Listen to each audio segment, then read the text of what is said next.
Hello, and we're live. Welcome to Trek That. It is Sunday, September 1st, 2024, and hopefully you're surviving from that horrible bell riots going on in San Francisco right now. We pray for peace among the people out there, that no one is hurt, and the hostages are freed safely. But for now, we're going to talk about the newest Star Trek show that's going to be going out soon, and it's now in production, Starfleet Academy. So I'm your host, Keith F. Sheldon. If you would like to join the conversation, hit us up, send a comment. We would love to have you on. Now we're going to be talking about the next show, Starfleet Academy, our thoughts, our wish lists, our hopes, and what we'd like to see happen. Join me and William Wofford. We discuss this over the next half hour. So, William, you want to say the phrase that pays? Roll that beautiful bean footage!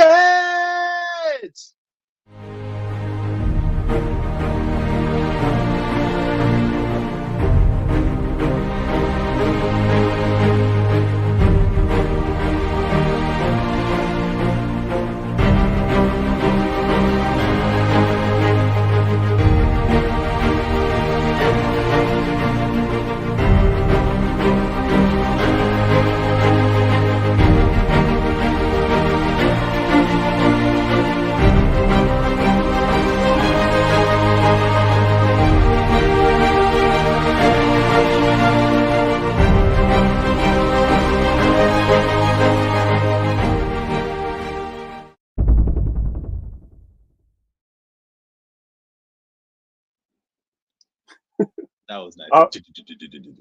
Yeah. All right. So, Starfleet Academy went into production this past week.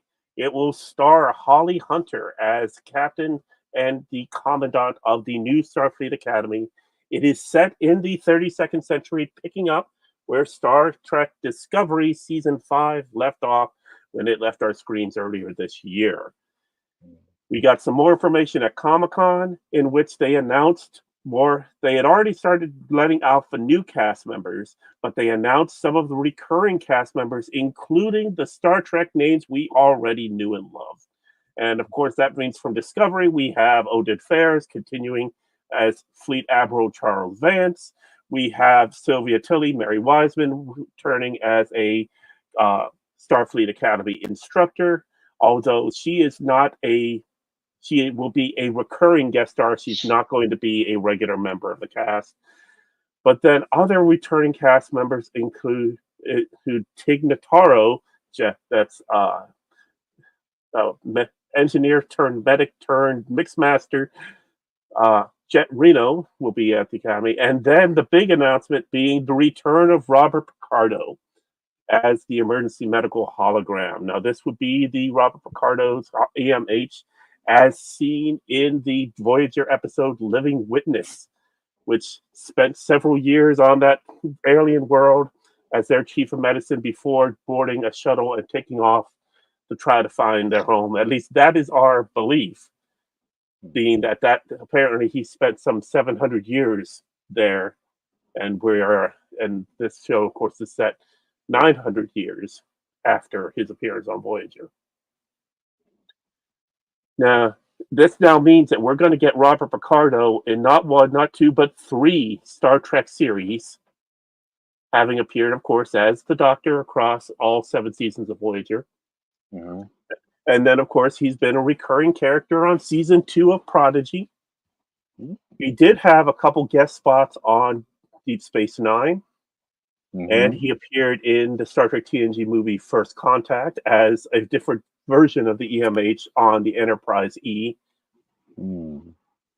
And he did state in Prodigy Season 2 that he hasn't seen a crew as dysfunctional since the Cerritos.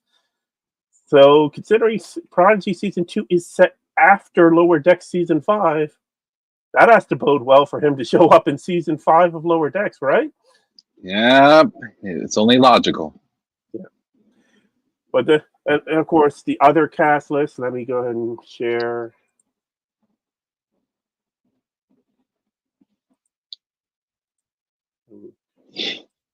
We'll share. Let's see. Here's the cast list from IMDb. It is created by Alex Kurtzman and Noga Landau. And the main cast being Holly Hunter, Paul Giamatti, and George Hawkins.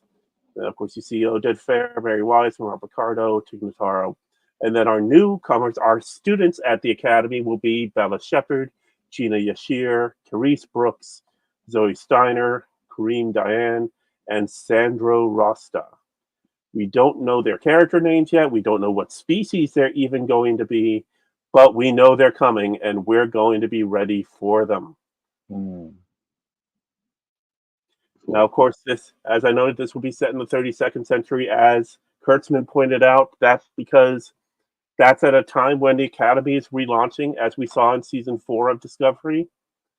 So Mhm. the chances for more interesting storylines are there than if it was just ho hum regular Starfleet Academy. Mm.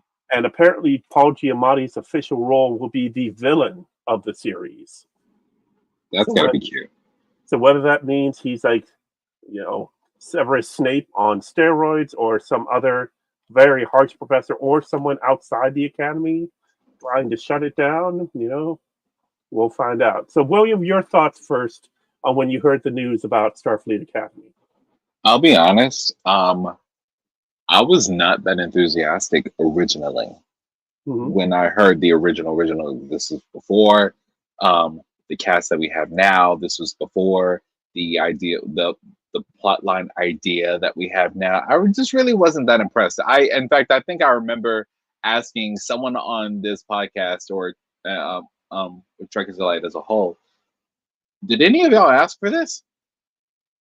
Like, I thought we were trying to get legacy. And then as it went on, I was like, okay, you know what? How many times did old and when I say old, I'm talking about like TOS old. Um like scripts end up getting scrapped and reused in some form or fashion, right? Because and correct me, I really love that ringtone. Correct me if I'm wrong, but isn't there like somewhere in the 90s like this Starfleet Academy idea that they tried to do, but it didn't really work? Hmm. Um, right. So I don't know if they were trying to go something off of that. Um, and not saying it's in the same universe by any means, no, but well, same universe, but not the same exact time. But they're just like, okay, so that didn't work, so let's take this and do it here instead. And and so now my thoughts are with at first I was like apprehensive about it all the way up until it was announced that Robert Picardo was coming back as the EMH, because I remember saying this on the first season of Discovery when we were doing the show. About the first season. About the first season. So I was like, y'all, my math may be off by about 10 years or so. But if they are 900 years in the future, So that would be third season of Discovery, not first season. right? So yeah, it'd be third season, right?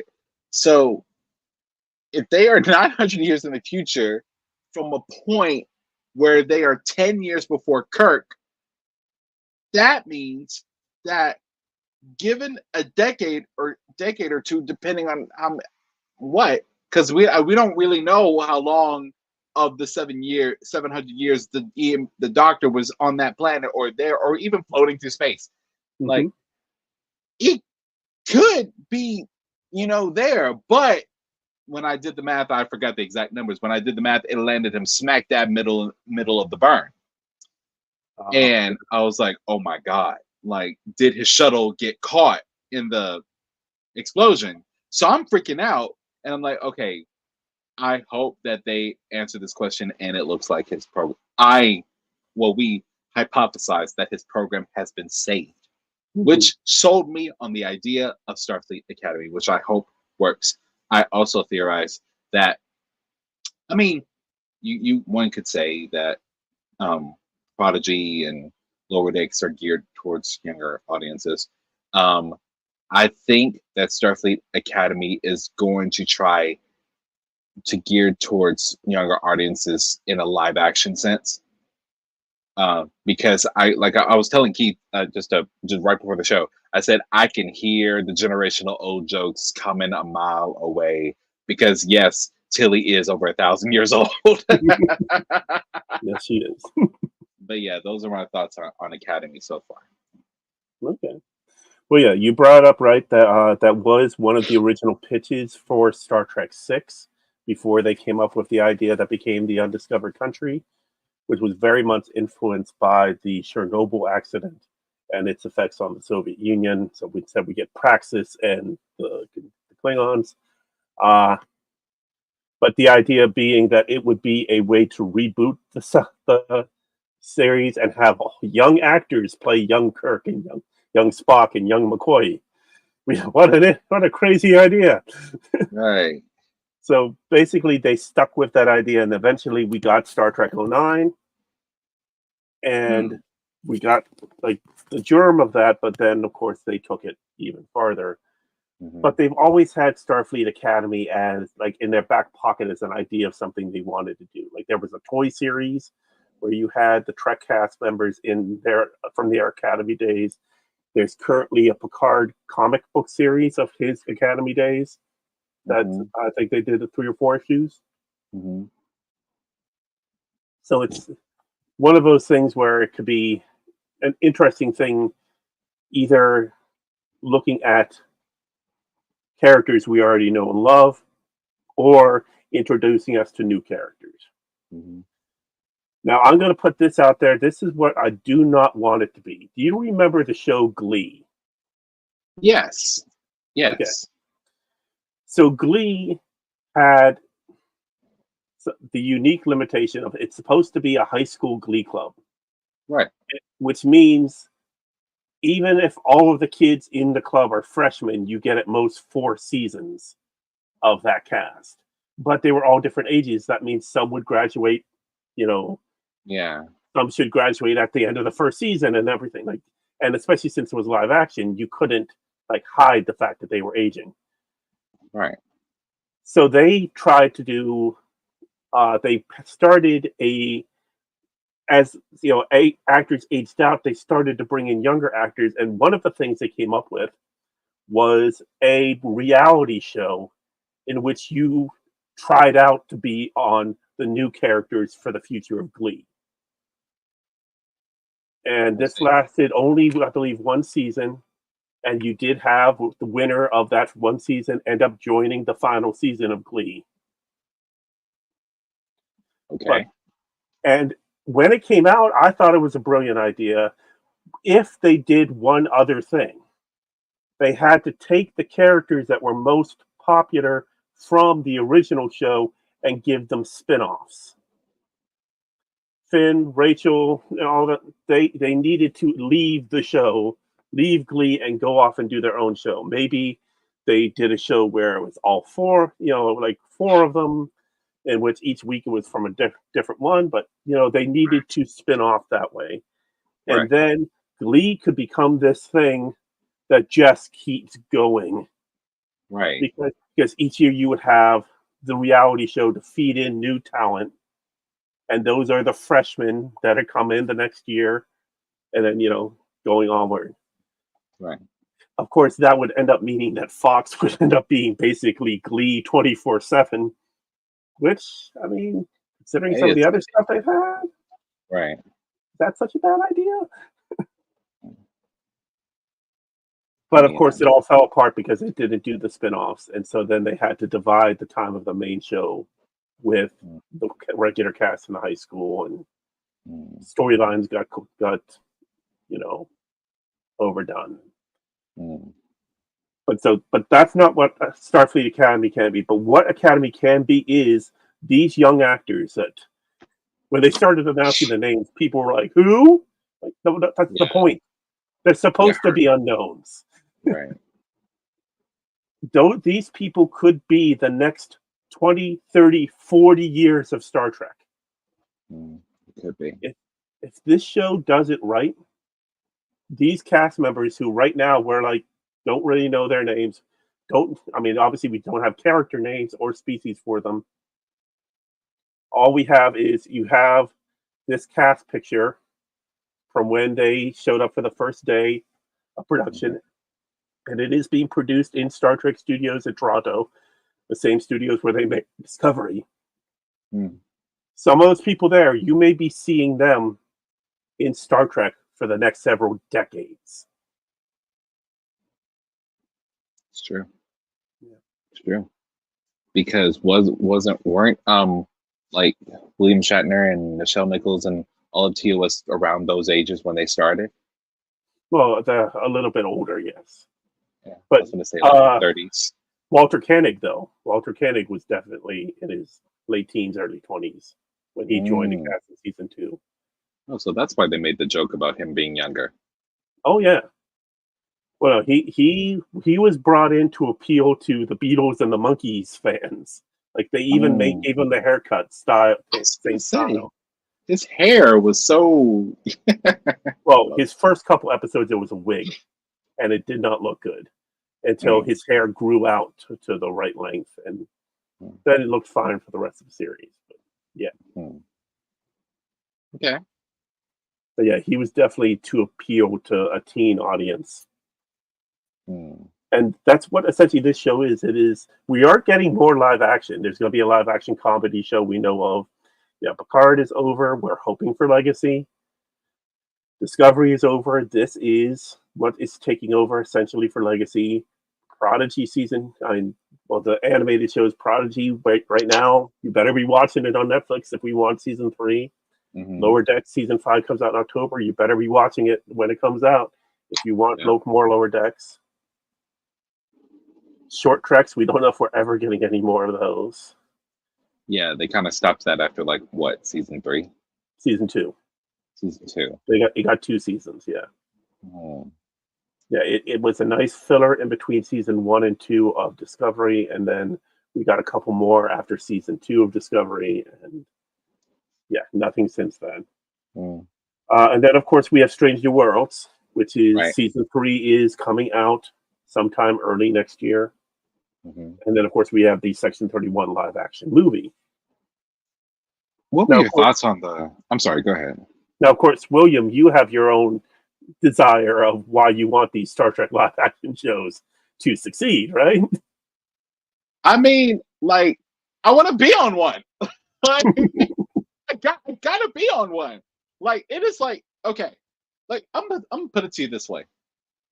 It's like, oh Lord, forgive me, but it's like I understand that in this country we're supposed to prioritize like God, family, and I don't know, and I guess job or home or whatever the chain is. Yeah, all that. No, mine is like neck and neck between God and Star Trek. It's just like they are right next to each other. Like it's just like before, yeah, like I have like career, home, stuff like that. But it's just like no, God and Star Trek literally, bro. When I saw Tapestry, the Star Trek just leveled up right there next to God. Like it was done. It was done, which I appreciated us doing that for my birthday episode this year. It was really nice.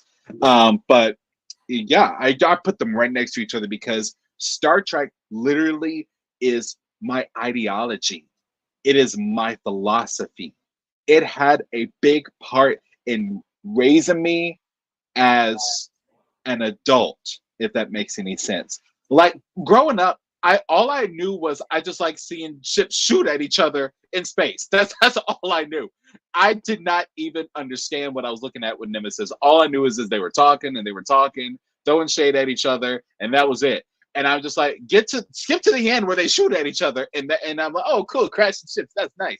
And then as an adult, I'm like, wow, there's actually more. I knew it had meaning in the beginning. Don't get me wrong, but there's actually deeper meaning when you rewatch things that you used to watch as a child, but now you're watching it as an adult, and now you're learning new things. So yeah, I gotta be on Legacy. I gotta be on Legacy, and I don't care how much it takes. Like anyway, and then of course, you told me, even though this is not live action, you told me that Star Trek Con is, Mm-hmm. which is a audio at the based podcast ish. It's still episodic, from what Right. I've gathered. Still episodic, and I think they're like an hour each, which is great. That must be a lot. That's a lot of writing material. That's our Um, understanding, yes. that's our understanding. Bro, if that's the first one, then great. Like, hey, so something to add right onto it. So yeah, Mhm. I gotta be on it. That's why my things keep saying future Trek star, because of manifestation speaking into existence. I hope that 10 years from now I watch this very recording of me talking about this, so that way we can reminisce about this moment. And the day that you told me about it, I screamed my butt up and just span in circles in my chair. It was great. So yeah. So, if you know, we don't have anyone watching this live right now, but this is going to go up on the Trekkers Delight channel later this week, Mhm. as well as we're going to be having another Trek That episode that we're going to record later. Mhm.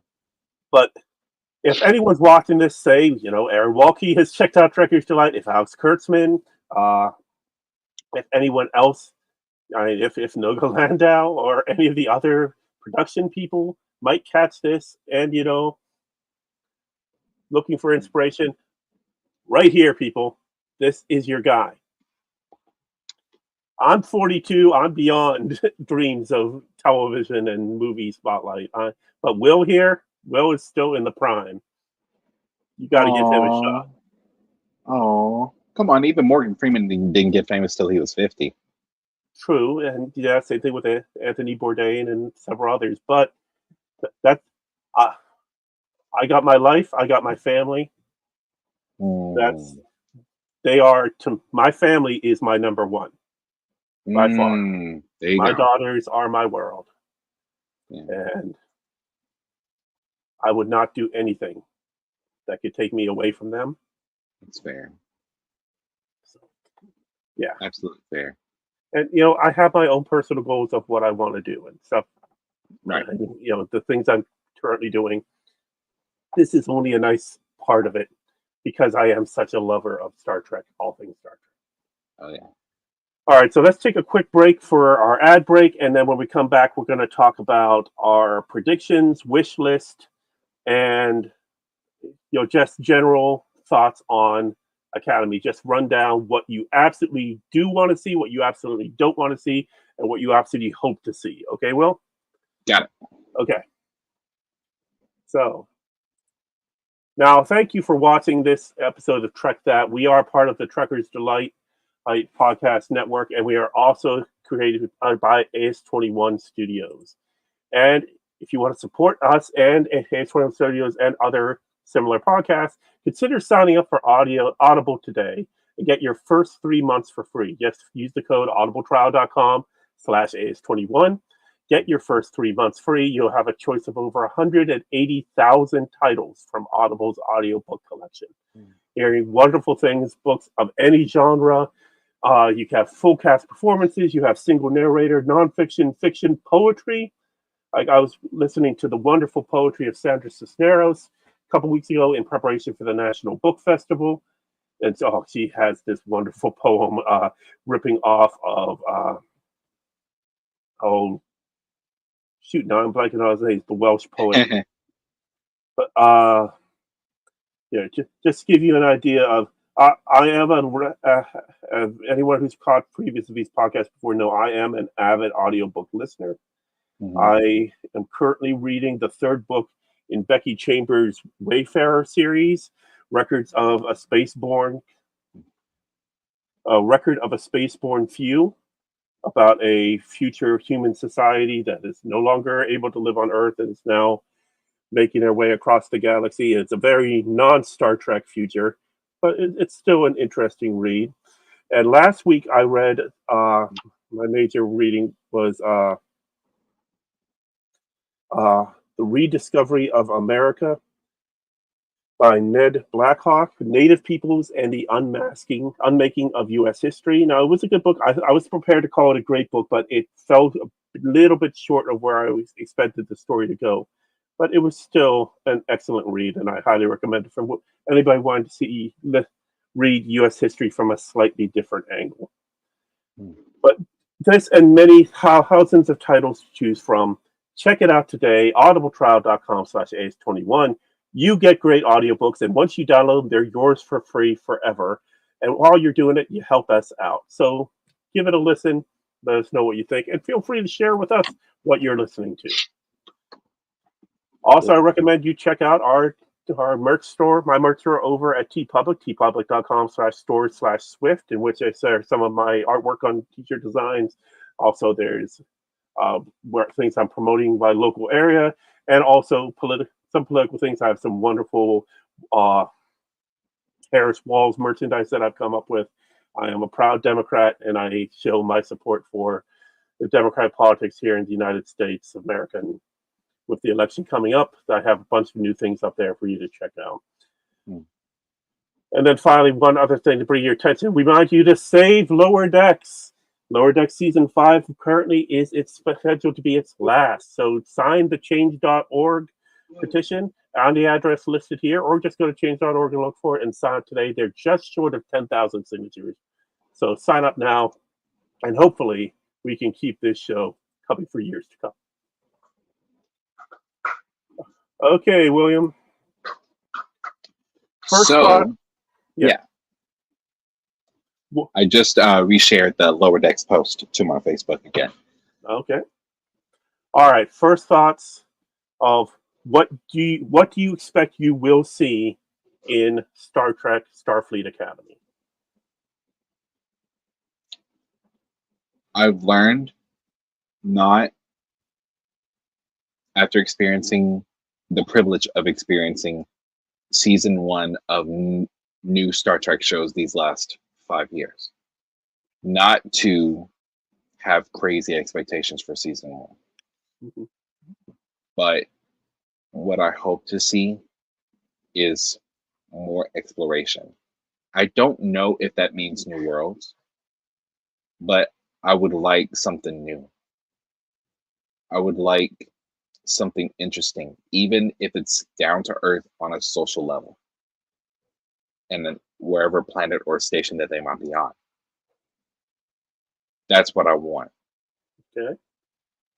Well, I expect to see this as a serialized series, like Discovery was, like Deep Space Nine was to a degree, because we're going to be following these students on their experience in the school, and that being the overarching storyline. And they have pointed out that part of it will be set on Earth, the original Academy headquarters in San Francisco, and some of it in space at the Federation headquarters in space that we saw in Discovery. So there has to be some room for exploration there. And considering these are Starfleet cadets, they're going. I mean, heck, Star Trek II: The Wrath of Khan, that's supposed to be a cadet cruise that they're on in the Enterprise when they go chasing after the Genesis Project in Khan. That's a ship full of cadets. I didn't know that. Yeah. Oh, God rest their souls. That sucks. Yeah, that's what they're going through. It's all cadets. You have recent Academy grad Lieutenant Savick as your bridge officer there, right?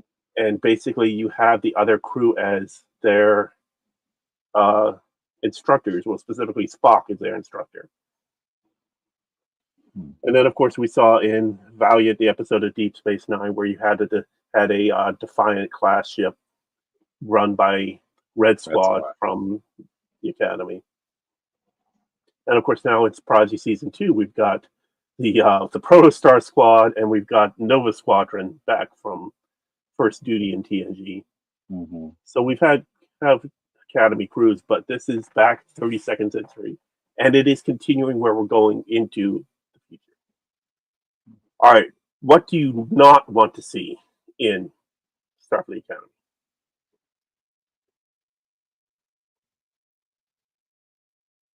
Maybe it's because I've matured, and maybe it's because I've just hit my 30s. And I don't mean this in any kind of way, Marie, please don't hit me. I don't want this to be a childish show of the Doctor chasing around the majority of the time. I'm sure he will, but the majority of the time just chasing around cadets that just won't do right, and they just try to do imitations of Wesley Crusher or Dahl or anything like that. Like I don't want to see that. Like I don't want this to be like I borderline almost don't know how to feel about the new Section 31 movie promo that came out. I think it's okay to have a fun episode or fun episodes or a musical episode or two. I'm still getting used to that. But I Aren't we just all? don't yeah, I just don't want this to be like a childish show where we forget what makes Star Trek, and because I don't want to watch Star Trek turn into some high school drama. Yeah. If that makes Well, sense. for me, I don't want it to have an over reliance on romance and those type of storylines. Mm, Do we need the first Star Trek real sex scene? Mm, yeah, not necessarily. And we've had like shades of them in the past, yeah, yeah. but we don't need like if you saw the Expanse in the very first episode of Expanse, they had a zero G sex scene, and where they where the use of shading and camera angles so you don't see those certain body parts that they try not to show on TV. Uh, and then the rest of the series, you had references to people having sex and the idea of it, but that's the only time you saw a sex quote unquote sex scene. So we don't really need. We don't really need that. We had that in Enterprise between T'Pol and Trip. We had that in TNG to a small degree, in Deep Space Nine and Voyager to a small degree, and we've Right. had little bits here and there. But we definitely don't need. I don't feel we need that kind of drama. Right. But there are ways it could be done right. But Mhm. yeah. And okay, wish list. What do you wish you see? I wish, at least for the first season, because it works for all of the first seasons of Star Trek. Like, don't wait too long um to show the Doctor how he got there. Like Mhm. for an answer that we likely already know. We're not stupid. Um and what I hope,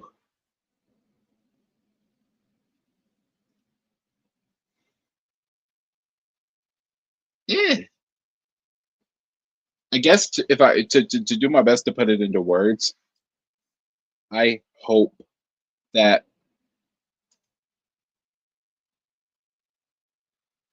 hey, this is harder than I thought. Because it's like originally I didn't really want this show. And now it's kind of piqued my curiosity. So I'm just gonna narrow it down. My hope is that the writing of the show doesn't treat OG Trekkies like we don't know Star Trek. Like they actually like treat us with respect by because we're again passing another torch to another generation. Like so at this time in live action. So I hope they do it right. I hope these millennials and Gen Z do it right. Like Well, I think so this is Gen Z and getting to the edge of Gen Alpha. yeah. Well, actually, no. Gen Uh, Alpha is like Gen about Alpha, they're still 12. teenagers, yeah. No, Or Gen Alpha, they're not even preteens. teenagers yet. They're preteens. Yeah, they're preteens. Yeah, because my oldest is a Gen Z, or as we were discussing today, Gen Zero, the what they call it, micro gen, the generations that go between two. Like I am like Marie and myself are both millennials, but we're Crossovers. on the one end of millennial, while you're on the other end of millennial. Mm. So we actually have a few traits that match Gen X. So they call us as a microgen Xennials. Whereas they call me Zillennials. Yes, because you're right on the edge with Gen Z. Right. And so you have Xennials, you have millennials, millennials, and now, yeah, we were discussing whether it was Zalpha or what, but according to my oldest, they're calling themselves Gen Zero, which I think, okay, yeah, I think that's a good way to narrow down my hope. My hope is that between the writing and the acting, they do not mess this up because I have yet to see, aside from Maxwell and partially Robin before she passed away, any Gen Z. that had a deep appreciation or has a deep appreciation for Star Trek. If anything, they keep comparing it to Star Wars, or they think that we're talking about. And in a sense, we are talking about COS in a sense, but they don't even know that 8 shows came since then. I probably got that number wrong, but at least 5 since 2009. So yeah, that's my hope. Please, please don't mess this up. All right, for my wish list, I would like to see. Like, we saw a couple glimpses of things in the first episode of season 2 of Prodigy, of them going through their pre-academy training, in which you have references and Easter eggs. I wouldn't mind seeing some of that, and that maybe there are holes in our Star Trek lore that they could fill in. Like, maybe there is a wacky time travel episode where they go back to the foundations of the Federation or the Romulan War. Tell me why I was thinking that. Like one of them is gonna, because you got to think about the temporal accords and everything. I was just thinking about, and I think that's what I meant when I said, like, show me something new. Show me something new, something socially. It could be another time traveling fiasco in the first 3 seasons where we go back and we see like the foundation of the Federation. Jump ahead to see Picard graduate. Jump ahead, just like, I don't know. It could be like a bunch of stuff, and they might have the technology to be there without interrupting the past. Well, no, we got to remember that they did have the temporal wars in the 30th century, and that was a major thing about when Disco arrived in season 3, that they no longer had the time machine, that we're no longer traveling in time. So obviously they can't stay true to that bit of canon and still have time travel. But I mean, come on, they can find a way, or maybe it's just a crazy another crazy holodeck episode. So could be a holodeck episode. Oh God, a holodeck episode. Yeah, there's high chances of that. We could have a sports episode where they're competing against each other, or that's interesting. We could get some very interesting storylines based in the college atmosphere, just as long as it's not Revenge of the Nerds, because that movie has not aged well. Right. And I already seen High School Musical. I'm good. Yeah. Well, we've all seen Animal House. We don't need to remake Animal House. Mm-hmm. All right. We're about 37 minutes in. That's a bit longer than I had planned to go on this. So thank you for checking out this episode of Trek as we discuss Starfleet Academy. We're going to have another episode dropping this week talking a bit about Jerry Ryan, our favorite Borg, 7 of 9. Next Sunday, we're going to have another live episode because next Sunday, September 8th, Star Trek Day. Woo! We celebrate the 58th birthday of Star Trek next Sunday, September 8th. So come on out, join us next Sunday. If you want to just watch. If you want to comment. Or if you want to be part of the discussion, please let us know. We would love to have you. Oh, and I must say that there is one thing that I do want to bring up that I failed to mention in our discussion of Starfleet Academy. In the news of the announcement, a certain billionaire who owns a social media network suggested, let's make Starfleet Academy real on his boutique social media network. At which point, our own EMH, Dr. Robert Picardo, responded, first step, support a leader that embodies Starfleet values like diversity, inclusion, and ethical behavior. With that, we thank you for watching this evening. Be sure to like, share, and comment. Share us with your friends. Leave your comments below what you want to see us cover in future episodes. Join us for the live show Thursday nights as we continue our review of Season 2 of Prodigy. And be ready to join us in October when we get to Lower Decks Season 5. Thank you, everybody.